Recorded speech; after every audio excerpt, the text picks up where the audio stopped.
Hey friends, it's me, the Ebony Otaku, the well-rounded nerd. We are here to take a look at some more painting video today. And I'm going to do a little bit of reading as well out of the Primarchs. It's one of my favorite short story sets.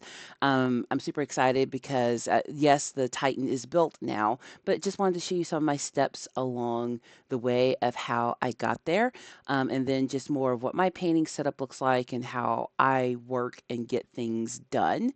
And I think I've got the lighting better in this one. So yes, look at the awesomeness. Titans are a lot of work. This is the head. I had finished it the previous night, so he's all nice and dirtied up now. I've got all the details done. I was really proud of how the head of the Titan turned out, but there were still more pieces. See, it matches his, I call it a chest plate, but it really goes on top of him. Titans aren't anatomically to humans. So, like, yeah. But that plate like sits on top of his back and head.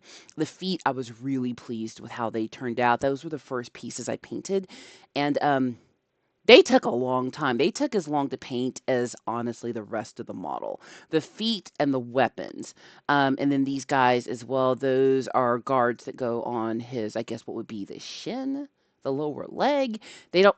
Again, Titans aren't anatomical to humans. And then their shoulder pieces, I had those done as well, nice and dirty, nice and chaos looking.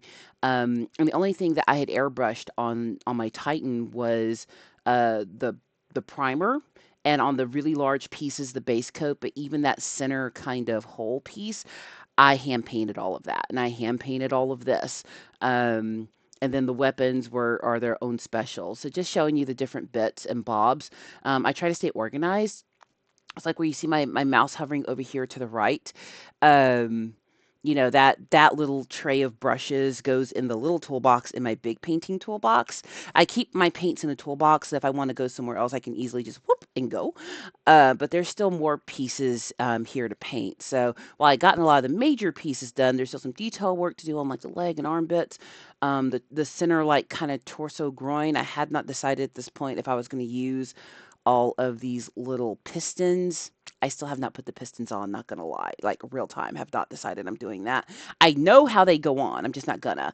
And then I've got skulls for basing that need to be primed. I use skulls on the bases for some other characters, some other models, and then I'm going to actually think. I think I'm gonna print some ultramarines, like go so I can like tie them.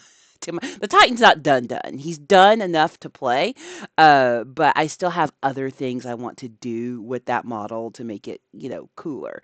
And then these are my Ultramarines that I had primed on the sprue. My husband ordered these by accident. He thought he was ordering a different armor style, and when they showed up, they were like Mark III or Mark IV. They were the Beakies. Is that Mark IV? Anyway, don't hold me to it right now. But I've got some bits from that I can like strap to my Titan, so I've got like, dead ultramarines on there because that's what you do. That's what you do. Um, and then that I was really happy with like the center. It's where his legs come out. That piece ended up turning out really good, but I started with that one on this night to go back and give some other details. So when I say I do everything by 1 second, I live in the South, y'all, and in the fall, there's a whole new set of allergies that show up. Like so many people move down here, they're like, I don't have allergies. You do now. Welcome to the South.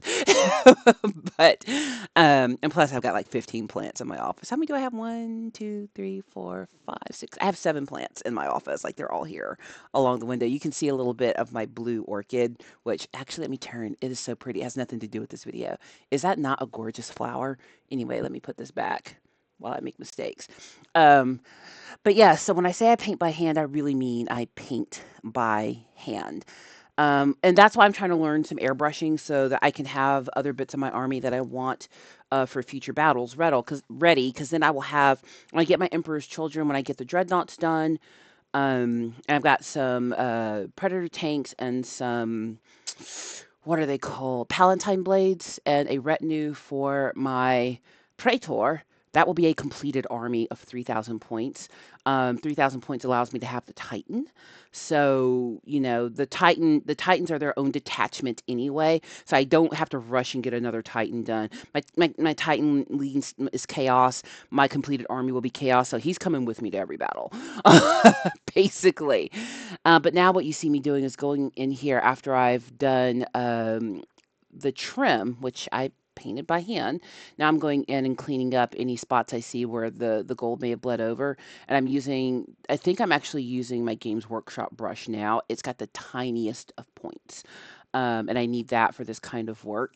So I'm really excited for learning how to do more work with the airbrush, because what I'm hoping is if I get it right, some of the trim work, the way that I do it now, I may not have to do it this way on some types of models, but I still got a good result. I always tell you, as long as you get the result that you want, you're doing well. But over here with this little thing, these are the brushes that get beat up, basically. I do use the brush saver soap on them, but these brushes just live in the toolbox, and these are the ones I use the most. So my toolbox I got was really cool. Like if you want to know how to keep up with stuff, my husband just delivered me a pile of skulls in the video. Oh, that's right. I told him I was like, yeah, just deliver the skulls. We are so made for each other. But he printed me a bunch of skulls for basing and decorating my Titan. He 3D printed them for me, so lucky me. So yeah, all my skulls in the skull box. Just that. What a conversation, babe. Do you have my box of skulls ready? Anywho, context is everything.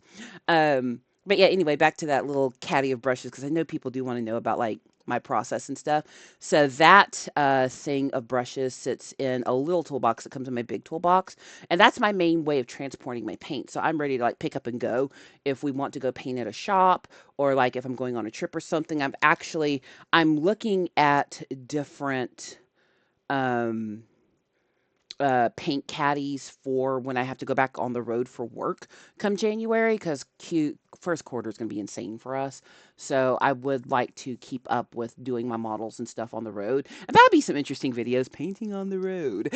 So I'm getting one that obviously I can't take my big toolbox with me, but the toolbox came with a little toolbox. So the paints that I'm using the most stay in the top, kind of like there's a bigger version of this tray, and the paints I'm using for the projects I'm on right now live up there, and I swap them out internally. In the little toolbox where this lives are the paints that I'm not using at all at the moment. So they live in there. So I try to stay organized. And it's so funny because when we go to the shops, and folks are like, does someone have a blah? I have it. Do you need snips? Do you need an itty bitty brush? Do you need metallic medium? I have it. Who's got AK blah? I got it. I got you. I got you covered. But I did recently discover metallics for the airbrush, and I will be using those on my dreadnoughts. So let's hope that my vision and my talent can be equal to one another. Recording's going really good today. I'm looking over at my other monitor. I feel like I'm teaching a class at work, but I'm looking at my other monitor and things are pretty smooth. So I'm super happy with that. So while you watch me paint and watch me nene and drink out of my Hello Kitty cup, shall we read? Yeah, the lighting looks so much better. Okay, I need to quit admiring my own work and do what I came here to do. So, we are going to be reading out of the Primarchs. This is Horus Heresy, Book 20. And this one I have downloaded. I originally had this one as an audiobook, and I got it on Kindle. Because when I started traveling heavily, it was so hard to be able to sit down and just read. Like, it was so hard. So I fell in love with audiobooks. And for the most part, Black Library gets some really good readers. I will not say that I can live up to them, but I will do my best. But today we're gonna dive into the Alpha Legion. There's a lot of Alpha Legion fans on the channel, and I love the Alpha Legion. I know that they count as traitors, but the reason that they betrayed the Emperor was for his own good. you know, it's kind of like, what is that movie with that guy that kept trying to make an action star, but it just would not take Legion. um, yeah, how one of the angels, comes out of heaven and takes off, his stuff that makes him an angel bound to God, because, and this is just lore. This is not a religious commentary. We're just talking about a story here. Make believe it's okay. Um, but there was a plan for the end of mankind, but this angel has faith that man can pull it together, that mankind can pull it together. And he says to the angel that he's battling that you gave him what he wanted. I'm giving God what he needs. And that's kind of the way I view the Alpha Legion is the legions that stay loyal. They think they're doing what's right for the emperor and his plan. But the Alpha Legion's treachery is unique. They betray the emperor because they old John Grammaticus out here causing problems. John Grammaticus managed to get their attention and get them a meeting with the Cabal. That's the short version, where the Cabal then explains to Alpharius Omegon that if the Emperor continues on this chosen path, that there are consequences that will ripple throughout time and space beyond just humans, and ultimately the Emperor's way will result in the extermination of humans. It's going to take a while.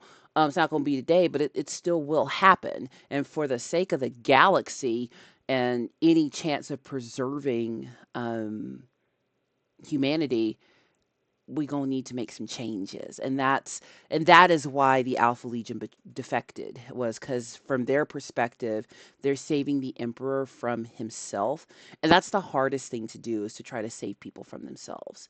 Um, we've all tried it. You know, we come down on folks so much for being in a bad situation, or see, there's me cleaning my brushes, for being in a bad situation or not getting out of something sooner, when the truth of the matter is they just had hope that things could change. And there's nothing wrong with having hope, but when people show you who they are, especially when they do it repeatedly, you have to believe them at some point. And Alpha Legion chose to believe who the Emperor was and do their best to save. Now, does that still result in a corrupt Legion? I mean, doing the wrong thing for the right reasons is still wrong.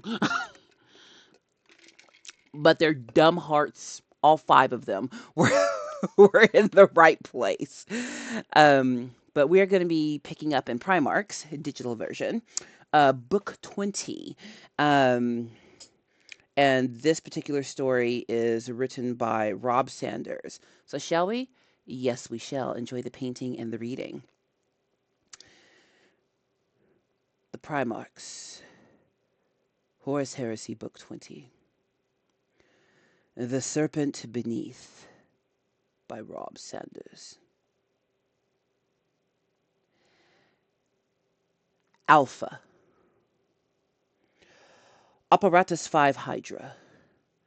Elapsed time 1-806.44. XXU 20th Legion Strike Cruiser Upsilon.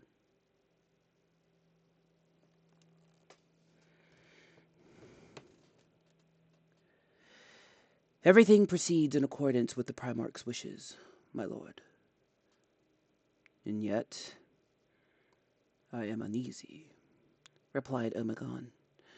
The mighty warrior wandered in the darkened oratorium, his attention moving slickly between schematics on the walls and data slates on the round table at its center.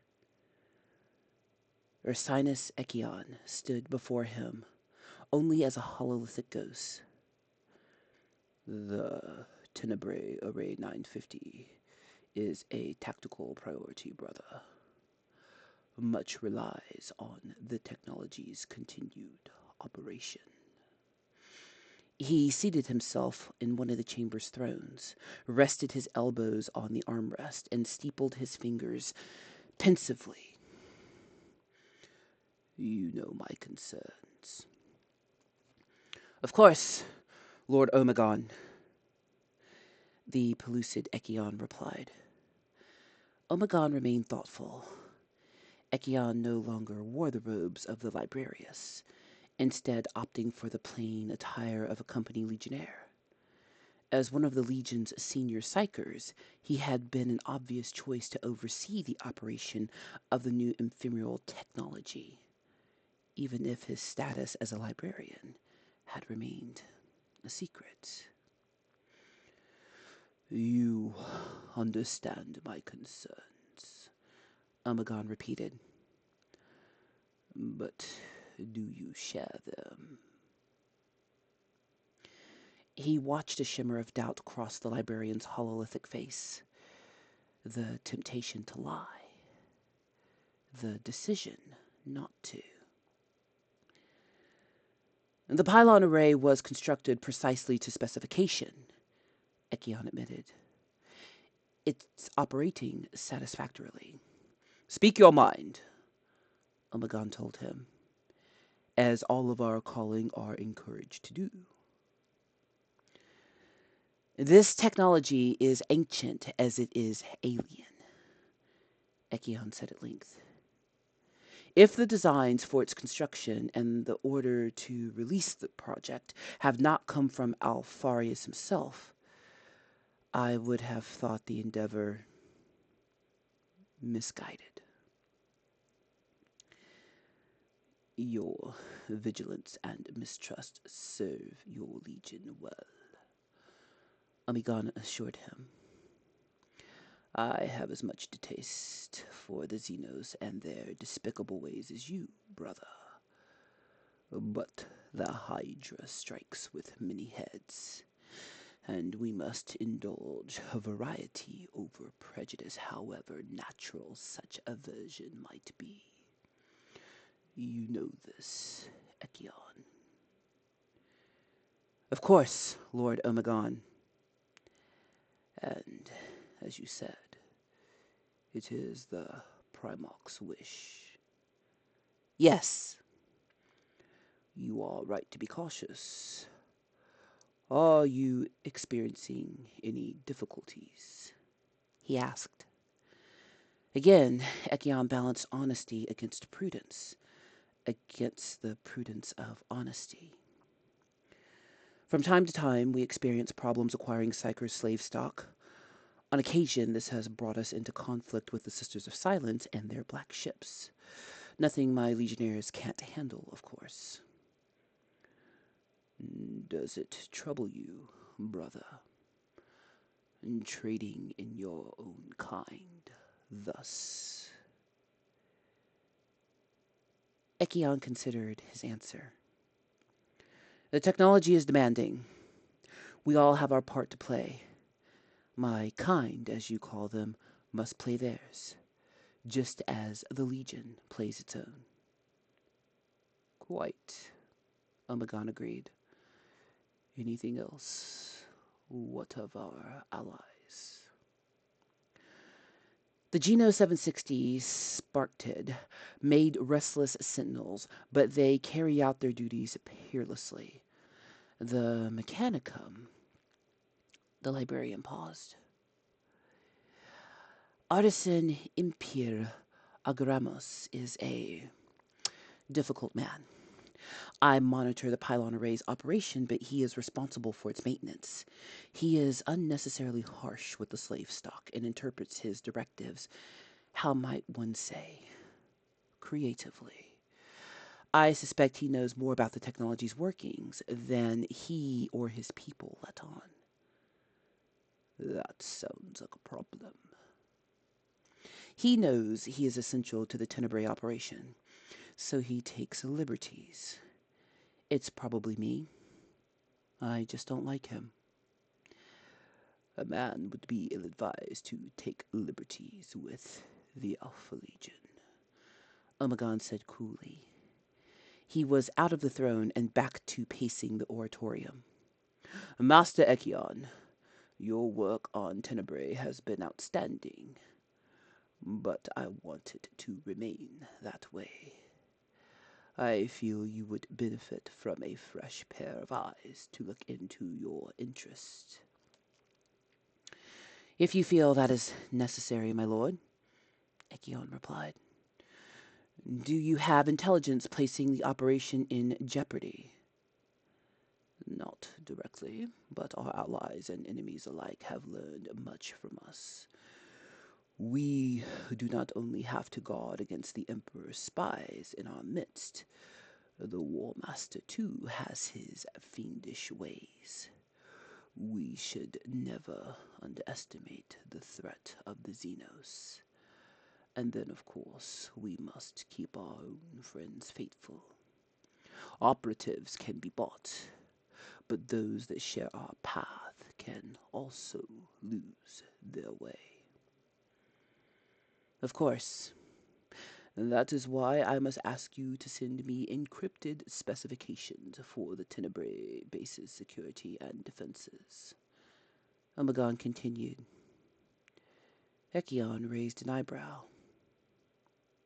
Commander Janik is in charge of base security. Then I'll need them from him.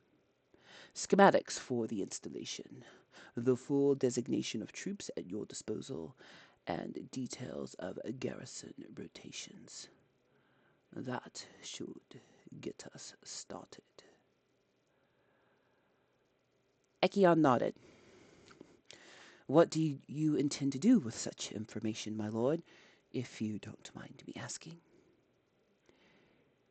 It will guide me in the best way to serve you, Master Echion. It will help me decide where the vulnerabilities lie and what other resources I can put at your disposal to ensure the continued smooth operation of this most important of Legion products. I thank you for your concern and attentions, Lord Ormagon. The Primarch was standing by the thick armor class of the Lancet port. He stared down at the void, cold, empty, and eternal. And yet I feel there is something else, he said absently. Something that you have yet to confide, brother. Something beyond these mortal concerns. He turned, nothing Echion's look of uncertainty. Perhaps your gift has given you some special insight, something that brings you unhappiness. The librarian lowered his head slightly. May I have permission to speak freely, sir? Omicron continued to stare out into deep space. Always. About the pylon array. The ether is in a state of calmness that I have never known. I reach out across it with my mind and my thoughts to travel far, like a stone bounced across a glassy surface of a still pool. Continue, brother. I have always suffered a touch of the sight, what the chief librarian used to call a foreboding. Useful in the chaos of battle, momentary glimpses of blades before they strike, and a last bolter before they are sent my way. You have prognostic abilities, Omegon confirmed tightly. Yes, my lord, Echion said. Enhanced in the presence of this Xenos abomination. Echion was careful with his words, flowing more freely from a becalmed source. And what do you see? The future, my lord. Terrible and true. Your own? Omegon asked. The legions. And? I fear we have taken a wrong turn, my lord, the librarian said with a pained expression. Or that we soon will. Our current path takes us to a dark place. Omegon nodded. He understood all too well what Echion was saying. Have you spoken of this to anyone else? Omegon asked. Of course not, Echion replied.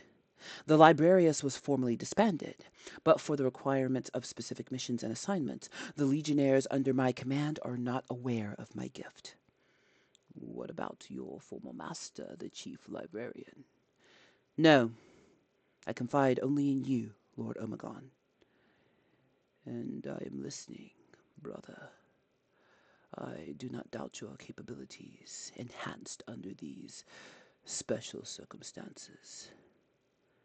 I fear, however, that you glimpse the journey and know not the destination.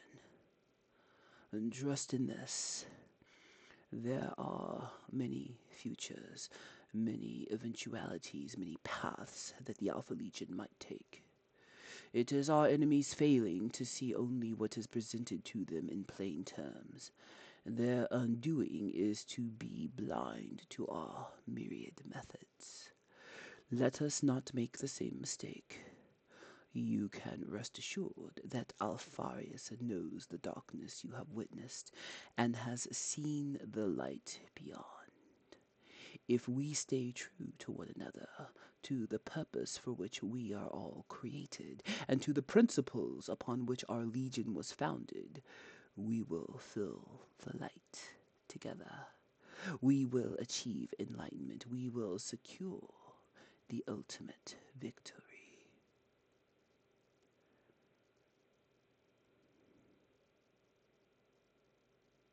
Ekion bowed his head.